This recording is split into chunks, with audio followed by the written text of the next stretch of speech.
ಚುನಾವಣಾ ಆಯೋಗಕ್ಕೆ ಇಂಡಿಯಾ ಒಕ್ಕೂಟ ಸವಾಲ್. ಮೊದಲು ಚುನಾವಣಾ ಆಯೋಗವೇ ಅಫಿಡವಿಟ್ ಸಲ್ಲಿಸುತ್ತಾ? ರಾಹುಲ್ ಗಾಂಧಿ मतकಳ್ಳತನ ಆರೋಪಕ್ಕೆ ಬಿಗ್ ಟ್ವಿಸ್ಟ್. हलफनामा देना होगा या देश से माफी मांगनी होगी. मैं सच्चाई के लिए कभी माफी नहीं मांगूंगा. मर जाऊंगा मगर माफी नहीं मांगूंगा. मतकಳ್ಳತನ. ಕಳೆದ ಲೋಕಸಭಾ ಚುನಾವಣೆಯಲ್ಲಿ ವ್ಯಾಪಕವಾಗಿ ಮತಕಳ್ಳತನ ನಡೆದಿದೆ ಅಂತೇಳಿ ರಾಹುಲ್ ಗಾಂಧಿ ಪದೇ ಪದೇ ಆರೋಪ ಮಾಡ್ತಾನೆ ಇದ್ದಾರೆ. ಜೊತೆಗೆ ಇತ್ತೀಚೆಗಷ್ಟೇ ಚುನಾವಣಾ ಆಯೋಗದ ವೆಬ್ಸೈಟ್ ನಲ್ಲಿರೋ ಮತಪಟ್ಟಿಯನ್ನು ತೆಗೆದು ರಾಹುಲ್ ಗಾಂಧಿ ಚುನಾವಣೆಯಲ್ಲಿ ಅಕ್ರಮ ನಡೆದಿದೆ ಅಂತೇಳಿ ಗಂಭೀರ ಆರೋಪ ಮಾಡಿದ್ರು. ಹೀಗಾಗಿ ಚುನಾವಣಾ ಆಯೋಗ ಇದೀಗ ರಾಹುಲ್ ಗಾಂಧಿ ಅವರ ಆರೋಪಕ್ಕೆ ಸಂಬಂಧಪಟ್ಟಂತೆ 1 ವಾರದಲ್ಲಿ ಪ್ರಮಾಣ ಪತ್ರ ಸಲ್ಲಿಸಬೇಕು ಅಂತೇಳಿ ಡೆಡ್ಲೈನ್ ಕೊಟ್ಟಿದೆ. ಇತ್ತ ಚುನಾವಣಾ ಆಯೋಗದ ವಿರುದ್ಧ INDAA ಒಕ್ಕೂಟ ಕೂಡ ತಿರುಗಿ ಬಿದ್ದಿದೆ.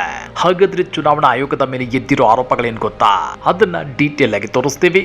ಆದ್ರೆ ಅದಕ್ಕಿಂತ ಮೊದಲು ಹಲೋ ಕನ್ನಡ ಯೂಟ್ಯೂಬ್ ಚಾನಲ್ ಅನ್ನು ಸಬ್ಸ್ಕ್ರೈಬ್ ಮಾಡ್ಕೊಳ್ಳಿ. ಹಾಗೇನೇ ಪಕ್ಕದಲ್ಲಿರೋ ಬೆಲ್ ಬಟನ್ ಅನ್ನು ಪ್ರೆಸ್ ಮಾಡಿ.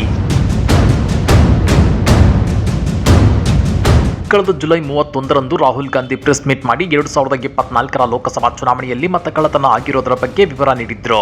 ಅದರಲ್ಲೂ ಬೆಂಗಳೂರಿನ ಮಹದೇವಪುರ ವಿಧಾನಸಭಾ ಕ್ಷೇತ್ರದಲ್ಲಿ ನಕಲಿ ಮತದಾರರು, ನಕಲಿ ಮತ್ತು ಅಮಾನ್ಯ ವಿಳಾಸಗಳು, ಏಕ ವಿಳಾಸದ ಮತದಾರರು ಸೇರಿದಂತೆ 5 ರೀತಿಯ ಅಕ್ರಮಗಳು ನಡೆದಿವೆ ಅಂತೇಳಿ ದೂರಿದ್ರು. ಆ ಮೂಲಕ 1 ಲಕ್ಷಕ್ಕೂ ಹೆಚ್ಚು ಮತಗಳು ಕಳ್ಳತನವಾಗಿವೆ ಅಂತೇಳಿ 2024ರ ಲೋಕಸಭಾ ಚುನಾವಣೆಯನ್ನ ಉಲ್ಲೇಖಿಸಿ ಆರೋಪಿಸಿದ್ರು. ಆನಂತರ ಹಲವು ರಾಜ್ಯಗಳ ಚುನಾವಣಾ ಆಯೋಗಗಳ ವೆಬ್ಸೈಟ್ಗಳಲ್ಲಿ ಮತದಾರರ ಪಟ್ಟಿ ಡೌನ್ಲೋಡ್ ಆಗುತ್ತಿರಲಿಲ್ಲ. ಸುಮಾರು 2 ದಿನಗಳ ನಂತರ ಮತದಾರರ ಪಟ್ಟಿ ಡೌನ್ಲೋಡ್ ಆಗಿತ್ತು. ಅಂದ್ರೆ ರಾಹುಲ್ ಗಾಂಧಿ ಆರೋಪದ ಬೆನ್ನಲ್ಲೇ ಚುನಾವಣಾ ಆಯೋಗ ಕ್ರಾಸ್ ಚೆಕ್ ಮಾಡಲು ಮುಂದಾಗಿತ್ತಾ ಅನ್ನೋ ಅನುಮಾನ ಕಾಡಿದ್ವು. ಆನಂತರ ರಾಹುಲ್ ಗಾಂಧಿ ಅವರ ಆರೋಪ ನಿರಾಧಾರ ಅಂತೇಳಿ ಚುನಾವಣಾ ಆಯೋಗ ಹೇಳಿತ್ತು. ಆದ್ರೀಗ ತಮ್ಮ ಆರೋಪಕ್ಕೆ ರಾಹುಲ್ ಗಾಂಧಿ 7 ದಿನಗಳಲ್ಲಿ ಪ್ರಮಾಣ ಪತ್ರ ಸಲ್ಲಿಸಲೇಬೇಕು. ಇಲ್ಲದಿದ್ರೆ ಅವರ ಮತಕಳ್ಳತನ ಆರೋಪ ಆಧಾರರಹಿತವಾದುದು ಅಂತ ಪರಿಗಣಿಸಲಾಗುತ್ತೆ.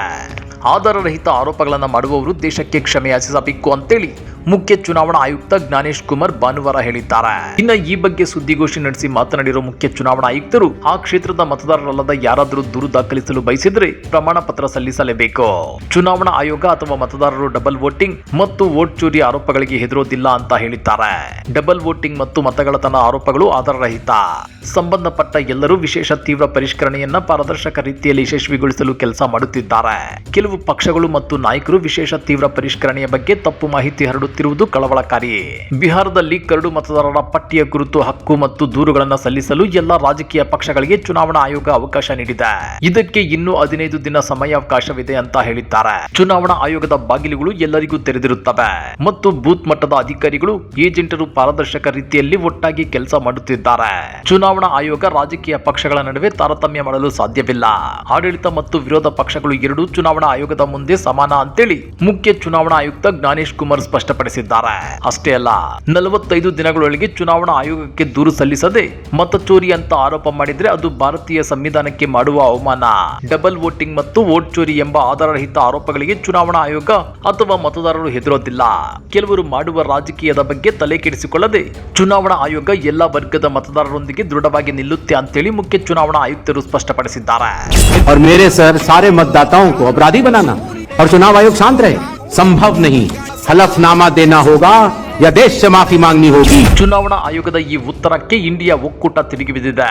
ಜೊತೆಗೆ ಚುನಾವಣಾ ಆಯೋಗದ ನಡೆ ಹಲವು ಅನುಮಾನಗಳಿಗೆ ಎಡೆಮಾಡಿಕೊಡ್ತಾ ಇದೆ. ಹಾಗಾದ್ರೆ ಏನು ಆ ಅನುಮಾನಗಳು ಅಂತ ಅದನ್ನ ಒಂದೊಂದಾಗಿ ತೋರಿಸ್ತೀವಿ ನೋಡಿ. ಅನುಮಾನ ನಂಬರ್ 1, ಮತಪಟ್ಟಿ ಸರಿ ಇದೆ ಅಂತ ಮೊದಲು ಚುನಾವಣಾ ಆಯೋಗ ಅಫಿಡವಿಟ್ ಸಲ್ಲಿಸುತ್ತಾ? ಮತಕಳ್ಳತನದ ಬಗ್ಗೆ ಅಫಿಡವಿಟ್ ಸಲ್ಲಿಸುವಂತೆ ಮುಖ್ಯ ಚುನಾವಣಾ ಆಯುಕ್ತ ಜ್ಞಾನೇಶ್ ಕುಮಾರ್ ಹೇಳಿಕೆಗೆ ರಿಯಾಕ್ಟ್ ಮಾಡಿರೋ ಕಾಂಗ್ರೆಸ್, ಮೊದಲು ಚುನಾವಣಾ ಆಯೋಗ ತನ್ನ ಮತದಾರರ ಪಟ್ಟಿ ಸ್ವಚ್ಛವಾಗಿದೆ ಅಂತ ಸುಪ್ರೀಂ ಕೋರ್ಟ್ಗೆ ಅಫಿಡವಿಟ್ ಸಲ್ಲಿಸಲಿ, ಆನಂತರ ನಾವು ಅದನ್ನು ಅನುಸರಿಸುತ್ತೇವೆ ಅಂತೇಳಿ ತಿರುಗೇಟನ್ನ ಕೊಟ್ಟಿದೆ. ಬಿಹಾರದಲ್ಲಿ ಮತದಾರ ಯಾತ್ರೆಯ ಸಂದರ್ಭದಲ್ಲಿ ಕನ್ನಯ್ಯ ಕುಮಾರ್ ಜೊತೆ ಸುದ್ದಿಗೋಷ್ಠಿ ನಡೆಸಿದ ಕಾಂಗ್ರೆಸ್ ನಾಯಕ ಪವನ್ ಖೇರಾ, ಈ ಯಾತ್ರೆ ಆರಂಭವಾಗುತ್ತಿದ್ದಂತೆ ಜ್ಞಾನೇಶ್ ಕುಮಾರ್ ಪತ್ರಿಕಾಗೋಷ್ಠಿ ನಡೆಸಬೇಕಾಯಿತು. ಮುಖ್ಯ ಚುನಾವಣಾ ಆಯುಕ್ತರು ಇದ್ದಾರೆ ಅಂತ ನಮಗೆ ಈಗ ತಿಳಿಯಿತು. ಈ ಹಿಂದೆ ಅನುರಾಗ್ ಠಾಕೂರ್, ಸಂಬಿತ್ ಪಾತ್ರ ಅಥವಾ ಬಿಜೆಪಿ ಮೂಲದವರು ಉತ್ತರಿಸುತ್ತಾರೆ ಅಂತ ಅಂದ್ಕೊಂಡಿದ್ವಿ. ಆದ್ರೆ ಅಂತಿಮವಾಗಿ ಮುಖ್ಯ ಚುನಾವಣಾ ಆಯುಕ್ತರನ್ನ ನೋಡಿದ್ವಿ ಅಂತೇಳಿ ವ್ಯಂಗ್ಯವಾಡಿದ್ದಾರೆ. ಅಷ್ಟೇ ಅಲ್ಲ, ಅವರು ಅಫಿಡವಿಟ್ ನೀಡೋದಾಗಿ ಬೆದರಿಕೆ ಹಾಕಿದ್ರು. ಅಂತಹ ಬೆದರಿಕೆಗಳಿಗೆ ನಾವು ಹೆದರೋದಿಲ್ಲ.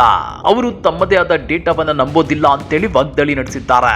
ಆ ಬಳಿಕ ಮಾತನಾಡಿದ ಕಾಂಗ್ರೆಸ್ ನಾಯಕ ಕನ್ನಯ್ಯ ಕುಮಾರ್, ಲೋಕಸಭಾ ಚುನಾವಣೆಗೂ ಮುನ್ನ ಬಿಜೆಪಿ ಅಬ್ ಕಿ ಬಾರ್ 400 ಪಾರ್ ಎಂದು ಘೋಷಣೆಗಳನ್ನ ಕೂಗಿತ್ತು. ಮತಕಳ್ಳತನದ ಬಳಿಕವೂ ಬಿಜೆಪಿ ಬಹುಮತ ಪಡೆಯಲು ಸಾಧ್ಯವಾಗಲಿಲ್ಲ.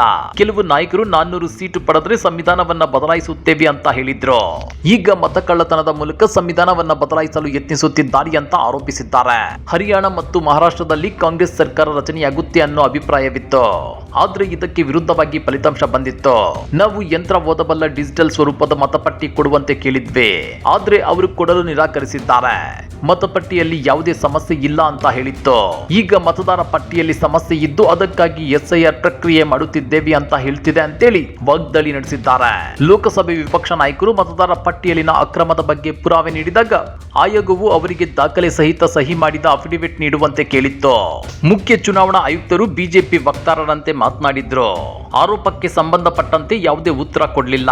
ನೀವು ಮತದಾರರ ಪಟ್ಟಿ ಸ್ವಚ್ಛವಾಗಿದೆ ಅಂತೇಳಿ ಸುಪ್ರೀಂ ಕೋರ್ಟ್ಗೆ ಅಫಿಡವಿಟ್ ಸಲ್ಲಿಸಿದ್ರೆ ನಾವು ಅಕ್ರಮದ ಮತಪಟ್ಟಿ ದಾಖಲೆ ಬಗ್ಗೆ ಅಫಿಡವಿಟ್ ಸಲ್ಲಿಸುತ್ತೇವೆ ಅಂತೇಳಿ ಕನ್ನಯ್ಯ ಕುಮಾರ್ ಸವಾಲ್ ಹಾಕಿದ್ದಾರೆ.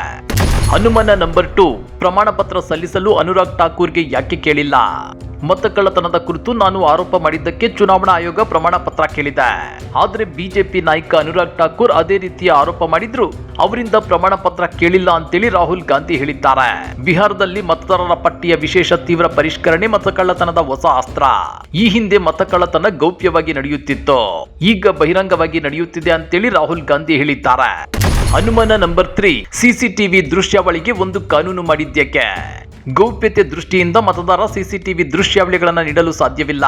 ಎಲ್ಲ ಪಕ್ಷಗಳನ್ನು ನಾವು ಸಮಾನವಾಗಿ ಪರಿಗಣಿಸುತ್ತೇವೆ ಅಂತೇಳಿ ಚುನಾವಣಾ ಆಯೋಗ ಹೇಳಿದೆ. ಹಾಗಾದ್ರೆ ಅವರು CCTV ದೃಶ್ಯಾವಳಿಗಳಿಗೆ ಒಂದು ಕಾನೂನು ಮಾಡಿದ್ರು, ಅದನ್ನ ಬದಲಾಯಿಸಿದ್ದೇಕೆ ಅಂತೇಳಿ ರಾಹುಲ್ ಗಾಂಧಿ ಪ್ರಶ್ನೆ ಮಾಡಿದ್ದಾರೆ. ಮತ್ತೊಂದು ಕಡೆ ಸೋಷಿಯಲ್ ಮೀಡಿಯಾದಲ್ಲೂ ಚುನಾವಣಾ ಆಯೋಗದ ವಿರುದ್ಧ ಆಕ್ರೋಶ ವ್ಯಕ್ತವಾಗ್ತಿದೆ. ಚುನಾವಣಾ ಆಯೋಗ ಅರ್ಥವಿಲ್ಲದ ಹೇಳಿಕೆ ಕೊಡುತ್ತಿದೆ. ಮಹಿಳೆಯರ ಖಾಸಗಿತನಕ್ಕೆ ಧಕ್ಕೆಯಾಗುವಂತಿದ್ರೆ ಮತಗಟ್ಟೆಗಳಲ್ಲಿ CCTVಗಳನ್ನ ಆಯೋಗ ಅಳವಡಿಸಿದ್ದೇಕೆ? ಇಲ್ಲಿ ಕೇಳಿದ್ದು ಬೂತ್ ರೂಮ್ ವಿಡಿಯೋನೇ ಹೊರತು ಬಾತ್ರೂಮ್ ವಿಡಿಯೋ ಅಲ್ಲ ಅಂತೇಳಿ ನೆಟ್ಟಿಗರು ಆಕ್ರೋಶ ವ್ಯಕ್ತಪಡಿಸುತ್ತಿದ್ದಾರೆ. ಅನುಮಾನ ನಂಬರ್ 4, ಚುನಾವಣಾ ಆಯುಕ್ತರ ವಿರುದ್ಧ ಪ್ರಕರಣವನ್ನ ದಾಖಲಿಸಲಾಗುವುದಿಲ್ಲವೇಕೆ? ರಾಹುಲ್ ಗಾಂಧಿ ಮತ್ತೊಂದು ಪ್ರಶ್ನೆ ಎತ್ತಿದ್ದಾರೆ. ಚುನಾವಣಾ ಆಯುಕ್ತರ ವಿರುದ್ಧ ಯಾವುದೇ ಪ್ರಕರಣವನ್ನ ದಾಖಲಿಸಲಾಗುವುದಿಲ್ಲ, ಇದು ನಿಮಗೆ ಗೊತ್ತಾ? ಈ ಕಾನೂನನ್ನ ಯಾವಾಗ ಮಾಡಲಾಗಿದೆ ಎಂದು ನಿಮಗೆ ತಿಳಿದಿದೆಯೇ? ಈ ಕಾನೂನನ್ನ 2023ರಲ್ಲಿ ಮಾಡಲಾಗಿದೆ. 2023ರಲ್ಲಿ ಯಾಕೆ ಮಾಡಲಾಯಿತು ಗೊತ್ತಾ ಅಂತೇಳಿ ರಾಹುಲ್ ಗಾಂಧಿ ಜನರನ್ನ ಕೇಳಿದ್ದಾರೆ. ಯಾಕಂದ್ರೆ ನರೇಂದ್ರ ಮೋದಿ ಮತ್ತು ಅಮಿತ್ ಶಾ ಚುನಾವಣಾ ಆಯೋಗದ ವಿರುದ್ಧ ಯಾವುದೇ ಕ್ರಮ ಕೈಗೊಳ್ಳಬಾರದು ಅಂತ ಬಯಸಿದ್ದಾರೆ. ಯಾಕಂದ್ರೆ ಚುನಾವಣಾ ಆಯೋಗ ಅವರಿಗೆ ಸಹಾಯ ಮಾಡ್ತಿದೆ ಮತ್ತು ಅವರೊಂದಿಗೆ ಸೇರಿ ಮತಗಳನ್ನ ಕದಿಯುತ್ತಿದೆ. ಇದಕ್ಕಾಗಿನೇ ಪ್ರಧಾನಿ ಮೋದಿ ನೇತೃತ್ವದ ಸರ್ಕಾರ 2023ರಲ್ಲಿ CCTV ಸಂಬಂಧಿತ ಕಾನೂನುಗಳನ್ನ ಉದ್ದೇಶಪೂರ್ವಕವಾಗಿ ಬದಲಾಯಿಸಿದೆ ಅಂತೇಳಿ ರಾಹುಲ್ ಗಾಂಧಿ ಗಂಭೀರ ಆರೋಪ ಮಾಡಿದ್ದಾರೆ. ಅನುಮಾನ ನಂಬರ್ 5, ಹೌಸ್ ನಂಬರ್ 0 ನೀಡಿದ್ದಕ್ಕೆ? 2022ರೊಳಗೆ ದೇಶದ ಪ್ರತಿಯೊಬ್ಬ ಭಾರತೀಯನಿಗೂ ಸುಸಜ್ಜಿತ ಮನೆ ಕಟ್ಟಿಕೊಡ್ತೀವಿ ಅಂತೇಳಿ ಪ್ರಧಾನಿ ಮೋದಿ 2018ರಲ್ಲಿ ತಮ್ಮ ಭಾಷಣದಲ್ಲಿ ಜಂಬ ಕುಚ್ಕೊಂಡಿದ್ರು. ಆದ್ರೆ ಚುನಾವಣಾ ಆಯೋಗ ಕೊಟ್ಟಿರೋ ಪಟ್ಟಿ ನೋಡಿದ್ರೆ ಮೋದಿನೇ ಬೆಚ್ಚಿ ಬೀಳುವಂತಿದೆ. ಯಾಕಂದ್ರೆ ಬಿಹಾರ ರಾಜ್ಯವೊಂದರಲ್ಲಿ ಸರಿಸುಮಾರು 3 ಲಕ್ಷ ಜನರಿಗೆ ಮನೆಯೇ ಇಲ್ಲ. ಹಾಗಾಗಿನೇ ಅವರಿಗೆ ಹೌಸ್ ನಂಬರ್ 0 ಕೊಟ್ಟಿದ್ದೇವೆ ಅಂತೇಳಿ ಚುನಾವಣಾ ಆಯುಕ್ತರು ಹೇಳುತ್ತಿದ್ದಾರೆ. ಅಯ್ಯೋ ದೇವ್ರೆ, ಕೊಟ್ಟ ಮಾತಿನಂತೆ ಮನೆ ಕಟ್ಟಿಸಿಕೊಡದ ಪ್ರಧಾನಿಯವರನ್ನ ಚುನಾವಣಾ ಆಯೋಗ ಹಿಂಗ ಅವಮಾನಿಸೋದು ಅಂತೇಳಿ ನೆಟ್ಟಿಗರು ಕಾಲೆಳೆಯುತ್ತಿದ್ದಾರೆ. ಇನ್ನ ವಾಸಿಸಲು ಮನೆಗಳೇ ಇಲ್ಲದ ನಿರ್ಗತಿಕ ಅನಕ್ಷರಸ್ಥ ಬಡವರ ಬಳಿ ಚುನಾವಣಾ ಆಯೋಗ ಕೇಳುವ ಬರ್ತ್ ಸರ್ಟಿಫಿಕೇಟ್, SSLC ಅಂಕಪಟ್ಟಿಗಳು ಇರಲು ಸಾಧ್ಯವೇ? ಆಧಾರನ್ನ ಪರಿಗಣಿಸದ ಆಯೋಗ ಅವರನ್ನ ಮತದಾರರೆಂದು ದೃಢೀಕರಿಸಿದ್ದು ಹೇಗೆ ಅನ್ನೋ ಪ್ರಶ್ನೆ ಕೂಡ ಕಾಡ್ತಿದೆ. ಅನುಮಾನ ನಂಬರ್ 6, ರಾಹುಲ್ ಗಾಂಧಿ ಯಾಕೆ ಕ್ಷಮೆ ಕೇಳಬೇಕು? ಚುನಾವಣೆಯಲ್ಲಿ ಅಕ್ರಮ ನಡೆದಿದೆ ಅಂತೇಳಿ ರಾಹುಲ್ ಗಾಂಧಿ ಆರೋಪಿಸುತ್ತಿದ್ದಾರೆ. ಆದ್ರೆ ಇದನ್ನ ಚುನಾವಣಾ ಆಯೋಗ ಒಪ್ಕೊಂತಿಲ್ಲ. ನಿಮ್ಮ ಆರೋಪಕ್ಕೆ ದಾಖಲೆ ಕೊಡಿ, ಅಫಿಡವಿಟ್ ಮಾಡಿಕೊಡಿ ಅಂತೇಳಿ ಚುನಾವಣಾ ಆಯೋಗ ಹೇಳಿದೆ. ಇಲ್ಲದಿದ್ರೆ ದೇಶದ ಜನರ ಕ್ಷಮೆ ಕೇಳಿ ಅಂತೇಳಿ ಚುನಾವಣಾ ಆಯೋಗ ಹೇಳಿದೆ. ಇದಕ್ಕೆ ತಿರುಗೇಟು ಕೊಟ್ಟಿರೋ ರಾಹುಲ್ ಗಾಂಧಿ ನಾನೇಕೆ ಕ್ಷಮೆ ಕೇಳಬೇಕು? ಕ್ಷಮೆ ಕೇಳೋದಕ್ಕೆ ನಾನು ರಾಹುಲ್ ಸಾವರ್ಕರ್ ಅಲ್ಲ ಅಂತ ಹೇಳಿದ್ದಾರೆ. और मेरे सर सारे मतदाताओं को अपराधी बनाना और चुनाव आयोग शांत रहे संभव नहीं. हलफनामा देना होगा या देश से माफी मांगनी होगी. मेरा नाम राहुल सावरकर नहीं है, मेरा नाम राहुल गांधी है. मैं सच्चाई के लिए कभी माफी नहीं मांगूंगा. मर जाऊंगा मगर माफी नहीं मांगूंगा. ಅನುಮಾನ ನಂಬರ್ 7, ಒಂದು ವರ್ಷದಲ್ಲಿ ಬಿಹಾರದ 22 ಲಕ್ಷ ಮತದಾರರು ಸತ್ತಿದ್ದು ಹೇಗೆ?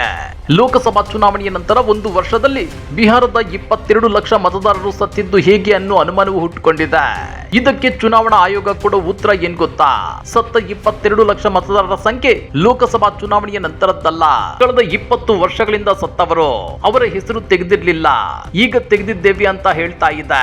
ಹಾಗಾದ್ರೆ ಕೇವಲ 8 ತಿಂಗಳ ಹಿಂದೆ ಜನವರಿಯಲ್ಲಿ ಬಿಹಾರದಲ್ಲಿ ಆಯೋಗದಿಂದ ಸ್ಪೆಷಲ್ ಸಮ್ಮರಿ ರಿವಿಷನ್ ನಡೆಸಲಾಗಿತ್ತು.